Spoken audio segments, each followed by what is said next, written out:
वेणु गीत बहुत प्यारा है। श्रीमद् भागवत का वेणु गीत अनंत श्री विभूषित ब्रह्मलीन पूज्य पाद सद्गुरुदेव भगवान की कृपा से आश्रम में जो समय मिलता था सत्संग करने का, उसमें हमने वेणु गीत पर खूब प्रवचन कर करके पूज्य महाराज जी के पूरे ग्रंथों को ही गौर करके पी लिया। प्रेम से बोलिए जय श्री राधे। इत्थम सरस्वच्छ जलम पद्माकर सुगंधिना निवसत वायुना वातम सगो गोपाल कोच्युतः। वर्षा ऋतु बीत जाने के बाद जब जल स्वच्छ हो जाता है, कमल खिल गए हैं, सुंदर वातावरण हो गया है, आज श्री जीवन धन गोविंद ने वेणु को अधरार्पित किया है, सुंदर वेश बनाया है।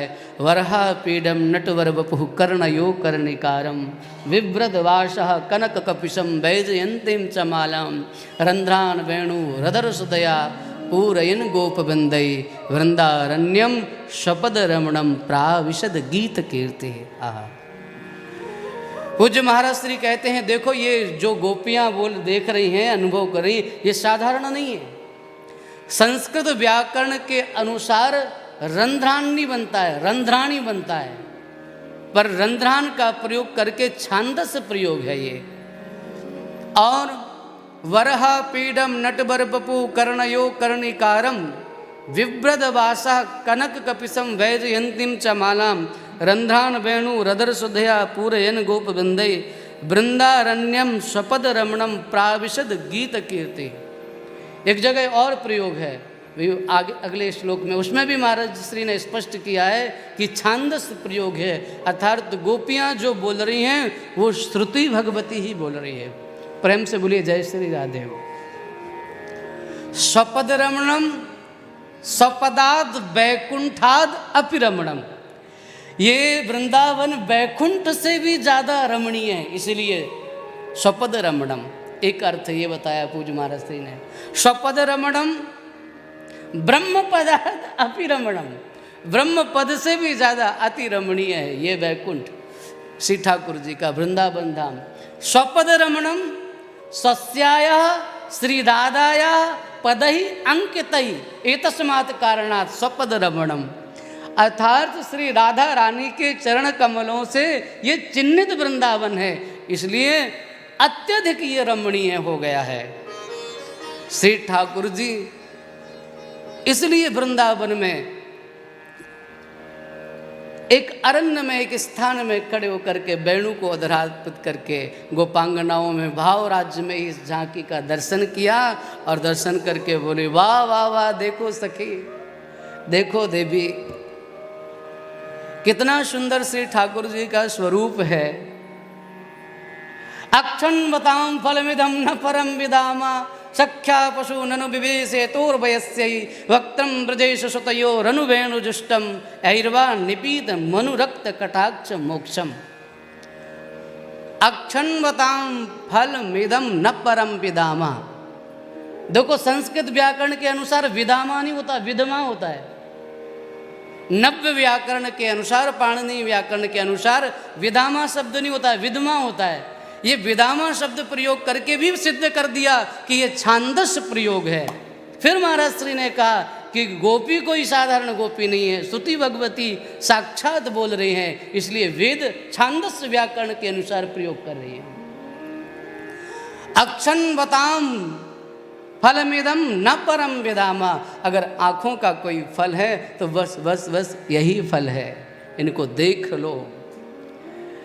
एक गोपी की दृष्टि गई बांसुरी पर, बोले क्या देखती हो, इसका सौभाग्य तो देखो,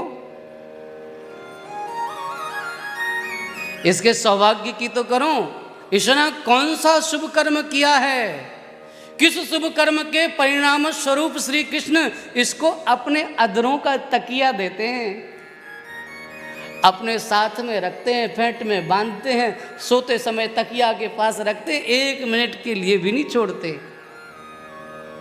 और क्या इसका प्रभाव है, बांके बिहारी की बांसुरी बांकी पे सूदो करे जम गाओ करे री, मोहन नाम ते होए लगाओ तो औरन ते अलगाओ करे री, गल गली घर घाट में छोड़ घेरे, कहाँ लगी कोनु बचाओ करेरी, जादू पड़ी रस भीनी छड़ी मन में तत्काल प्रभाव करेरी, कानन कानन भाज रही अरु कानन कानन देत सुनाई, कान न मानत पीर न जानत, का करूँ अब माई, हरि अधरामत पान करे, रस पान करे, देखो बांस की जारी, प्राण सबई के धरे अधरान, हरि जब ते अधरान धराई। जब श्री ठाकुर जी ने अधरों पर धारण कर लिया, देखो तो सही क्या कर रही है ये, क्या इसने शुभ कर्म किया है। गोप्यः किमाचरदयं कुशनस्म वेणुर दामोदराधर सुदामपि गोपिकानां भुंक्ते स्वयं यदवशिष्ट रसं हृदन्नो ह्यस्वत्तचोस्त्रमुचस्तर्वो यथार्या। आहा, अयं वेणु किम कुशलम आचरति स्म।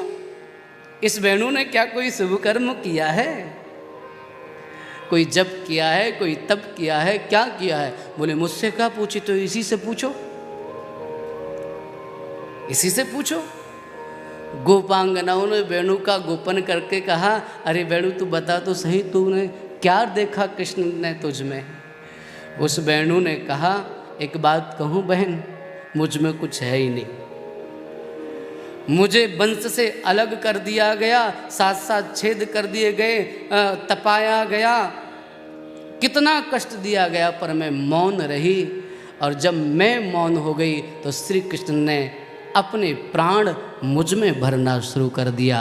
और ये सूत्र मिलता है कि अगर भक्त मौन हो जाए तो परमात्मा स्वयं उसकी ओर से संवाद करना प्रारंभ कर देते हैं। जब तक हम बोलते रहते हैं, जब तक हमारा संवाद चलता रहता है, तब तक ठाकुर जी चुप ही रहते हैं। श्रीमद् भगवद गीता में अर्जुन जब तक बड़बड़ करता रहा, तब तक ठाकुर जी कुछ नहीं बोले। और जब कहा कार्पण्य दोषोपहत स्वभावा पृच्छामि त्वां सर्वधर्म सम्मूढ़ चेता यश्रेयांस्यान् निश्चितं ब्रूहि तन्मे शिष्यस्ते हम साधिमां त्वां प्रपन्न, तब भगवान ने कहा अब बोलता हूँ।